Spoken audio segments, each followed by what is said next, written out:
Welcome to the EQ4 Life podcast. The purpose of the EQ4 Life podcast is to casually educate listeners on being smart about emotions, or what science calls emotional intelligence. And here's our host, a successful father of four, entrepreneur, and published author, Parrish Owen Taylor.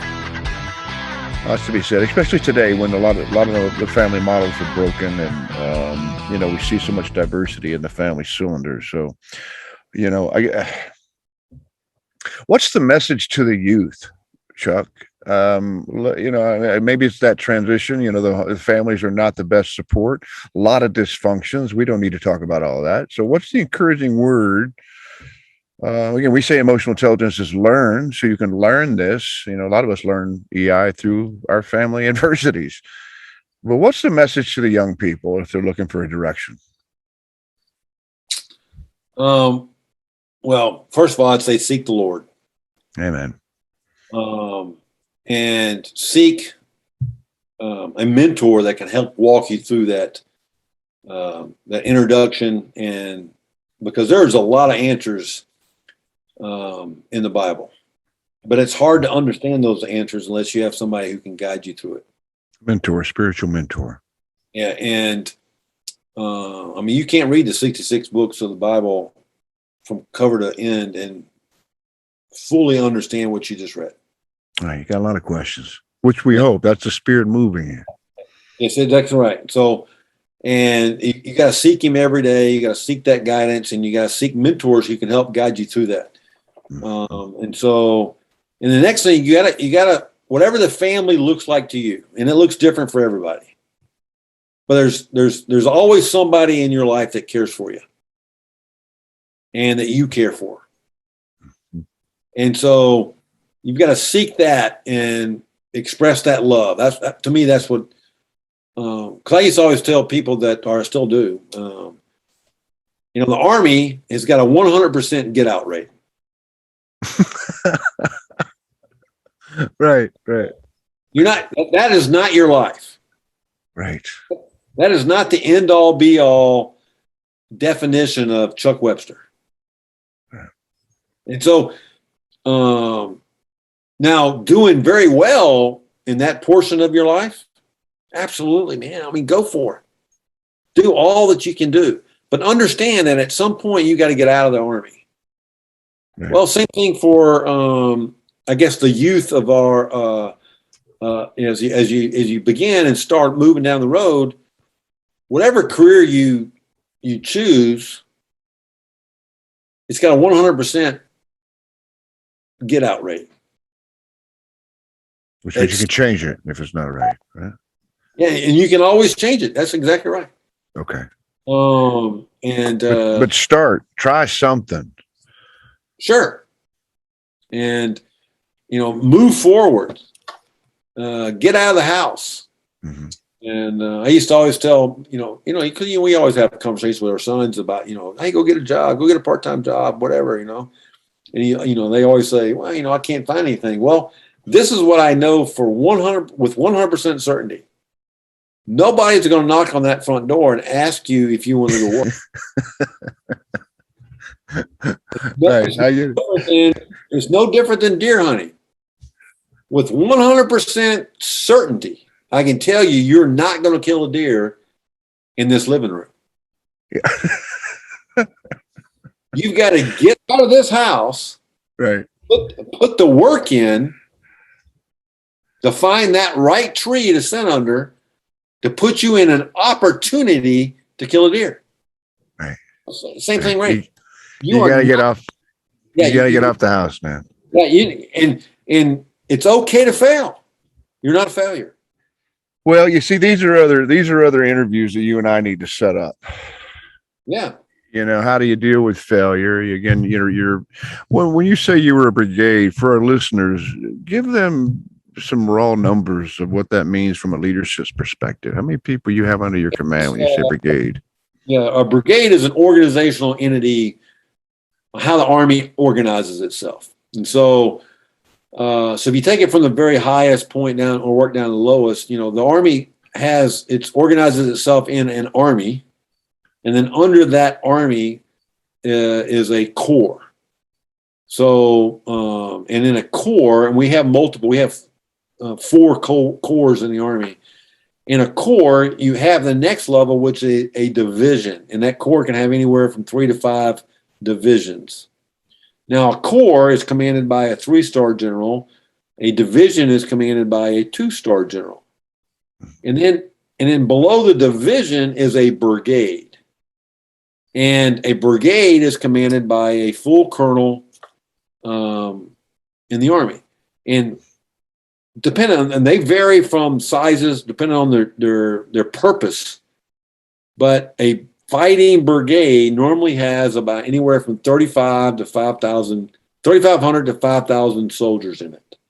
Amazing. Depending on the purpose of that particular brigade. And so the brigade that I commanded was right below the division. So I commanded a striker brigade combat team, and currently a striker brigade combat team is the largest brigade fighting organization the Army has. Amazing. So it's a very large organization. And, What's the, and again, there's so much to talk about there. Again, I think I can't say what our listeners are, if they're veterans or civilians, but again, it's amazing to me, Chuck, and you and I have a lot of conversations about how the military uses this concept of human performance. Yeah, sure is. When you hear that, I mean, humans, you think, okay, humans, and then performance, okay, it must be an individual thing, but it's not. It's an organizational strategy. It is. Because just like you asked me to describe what I commanded. Well, so I commanded an organization that had roughly 35 to 4,000 people before we deployed into combat, and it grew to 7,000 people in combat. So you go, wow, man, how in the world did you ever get 7,000 people to go with you? I didn't really command 7,000 people. I commanded 9. And those were the subordinate commanders below me that were in charge of subsets of that 7,000 people. You follow what I'm saying? Absolutely. And then they each had other leaders below them that were in command of subsets of their organization. Which the word culture comes to mind. It's exactly right. And so that's the key. That's the environment you're trying to create. So as a brigade commander or a senior leader, you create the environment for which your organization operates in. Mm-hmm. Generally speaking, that environment, or specifically speaking, I would tell you that I believe any environment you're dealing with has 3 primary elements, and I like to think of them as Venn diagrams that overlap on one another. Mm-hmm. The climate, the culture, and the values that organization holds. Interesting diagram. And in the center of that is the senior leader. And so, and if again, we can, these are, we're an hour and 15 minutes into this conversation. These are big conversations. Well, and that's another one that we need to set up, because I think there's a lot of, I see it in the private sector. That's my space. And we do see these large corporations, and there's a new generation of leaders coming. Us old dogs, if you will, we're retiring. And so again, to have someone with your experience and your background here, and I think the other part of that message, frankly, Chuck, is that people don't even realize they're practicing human performance within their organizations. I think there's a new movement right here. It's like, it's a new buzzword, but human performance has been around since humans. Yeah. I mean, you see a lot of stuff with Ford, right? Industrial Revolution, this, not, and the other. How do you get a bunch of same people on the same? But our military is an excellent example of how do you get a large mass of people all on a focused goal. Right. But this human performance is also a study of science. Absolutely. Multiple. What part of your brain makes decisions? Mm-hmm. It's not your frontal, it's your limbic brain. That can't speak, that doesn't vocalize words. It creates feelings. That's that gooey stuff, man. And you're exactly right. And there has been a stigma up until recently. I would say, that's why you're in business. People are really starting to look at how people actually make decisions and how Absolutely. much things are involved in it. Because we haven't even talked about biases and blind spots. And you can have enhancement biases. You can have experience biases. You can have that's not even talking about the deep cultural biases. Yeah, so you're getting deep in the hole there, buddy. You are way deep. But we call those the subcultures. Those are around the water coolers. Right. But people have biases.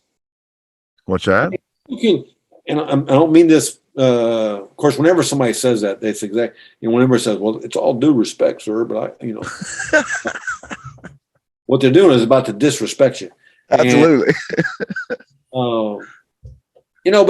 But I'm telling you, you understand this, Paris, because if you and I were standing next to each other, somebody who didn't know us would say, "How could these two knuckleheads be friends?"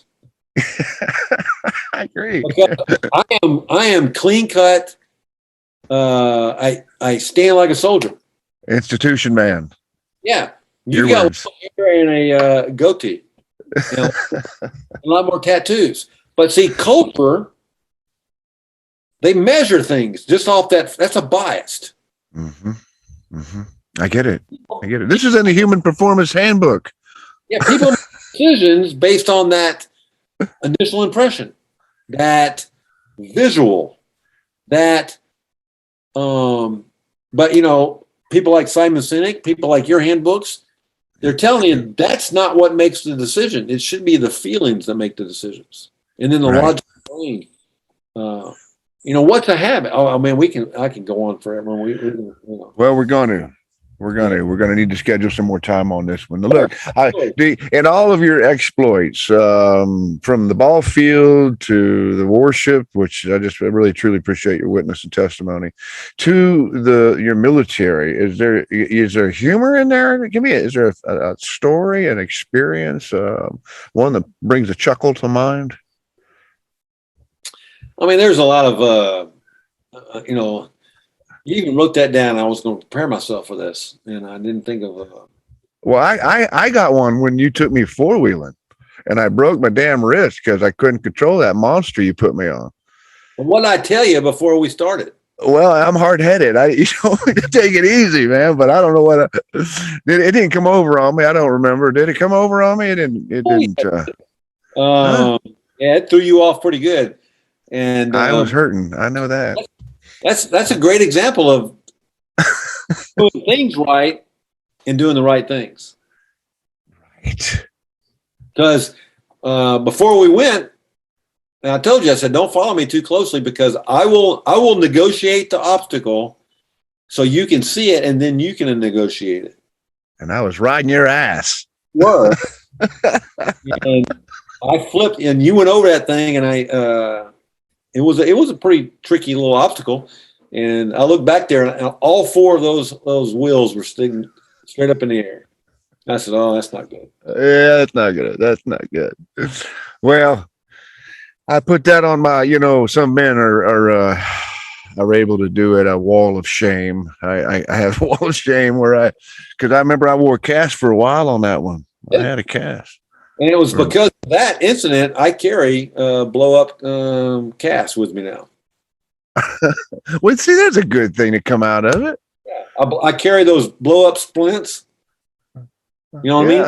Yeah, I do. Yeah, a little. You and I did not have any way of stabilizing your wrist. I'm glad I was a contributor to that. The new SOP. Yeah, and we had to do a field expedient splint, and I said, no, so I should have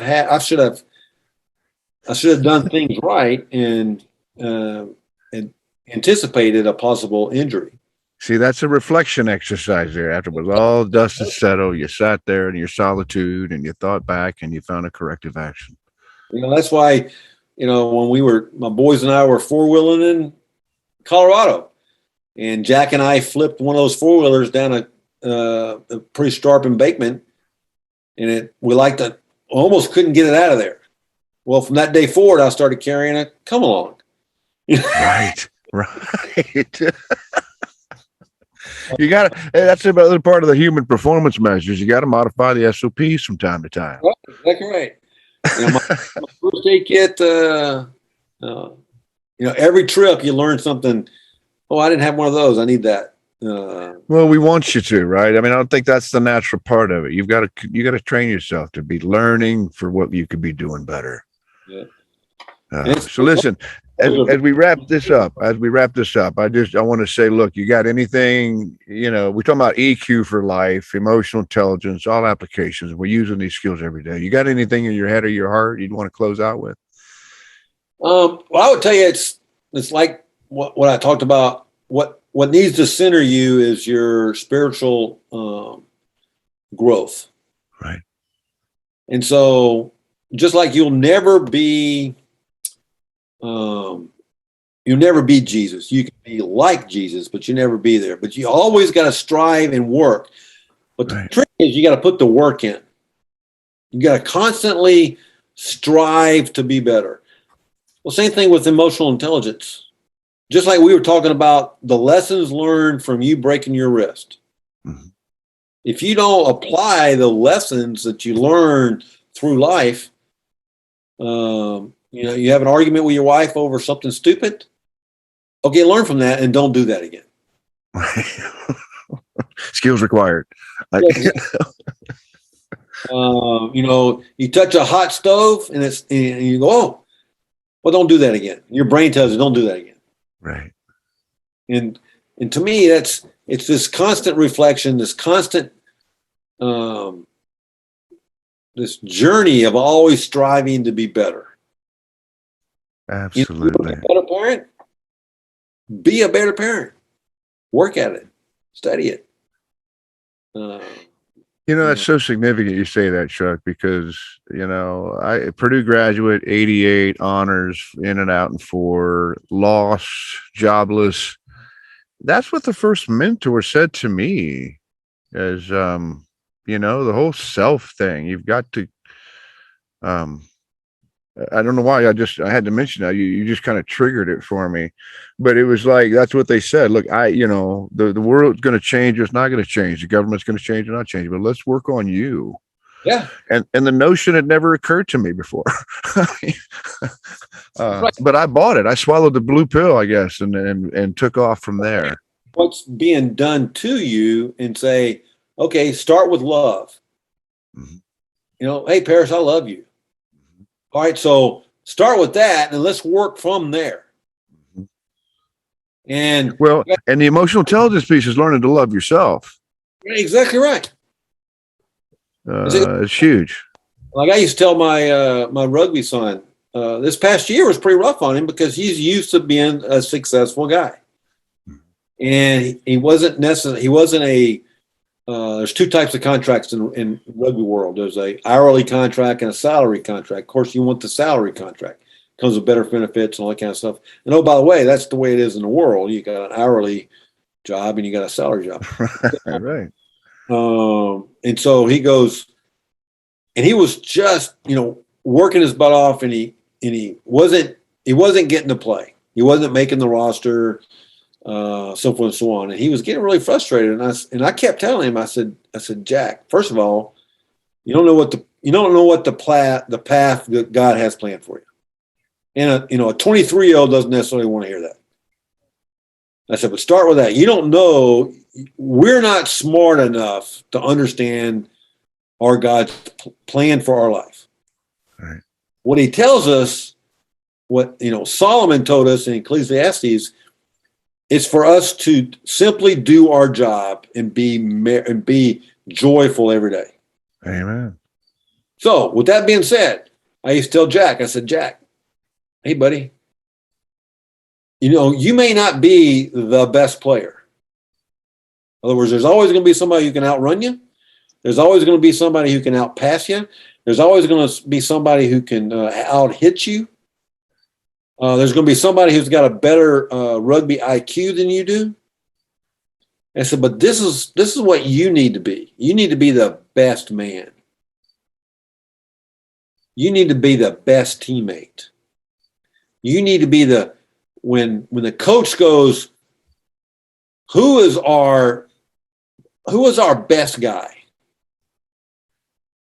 Regardless of who they ask, they go, well, that's Jack. He shows up every day, gives 100% effort. He does all the right things. He's coachable. He stays out of trouble. He does all the things. He does things right. Right.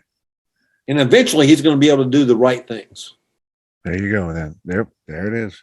And so just to kind of close this out, flash forward, when he got back from France, his GM sat him down, and he sits down with every player, but he really talks about, okay, this is how the team sees the future of Jack. And so the GM sat down with him and says, hey, look, Jack, we want to offer you a salary contract. And we didn't, and they just finished the draft. They didn't draft anybody in his position, which is that's yeah.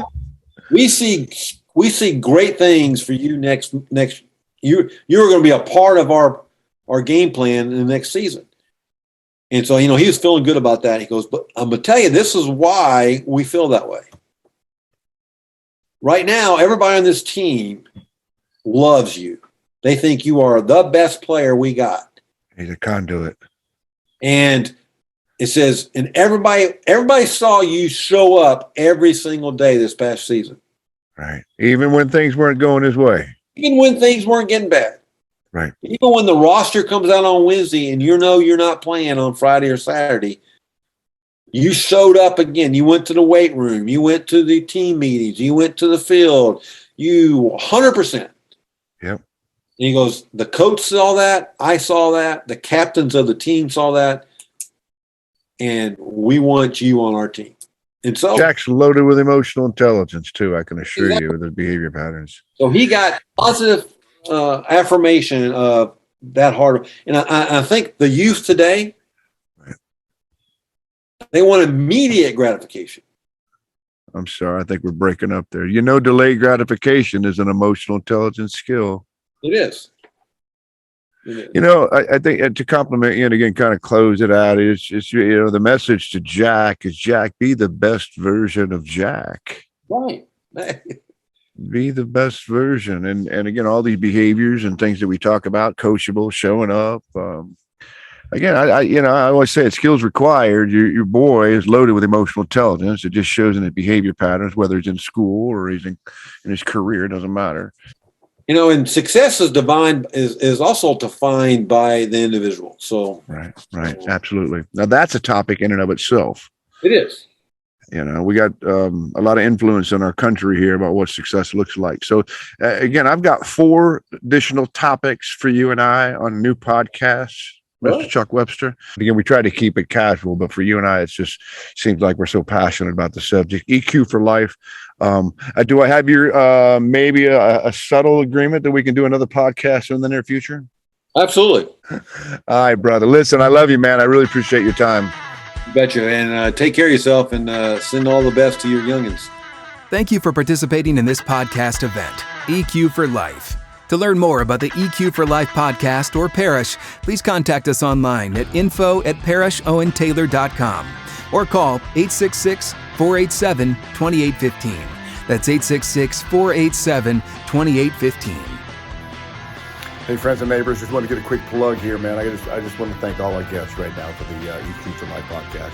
More importantly, man, we've got a long list of new guests coming up here in 2022. I got to tell you, I'm just going to give you a couple now, a little teaser, a shameless plug, if you will.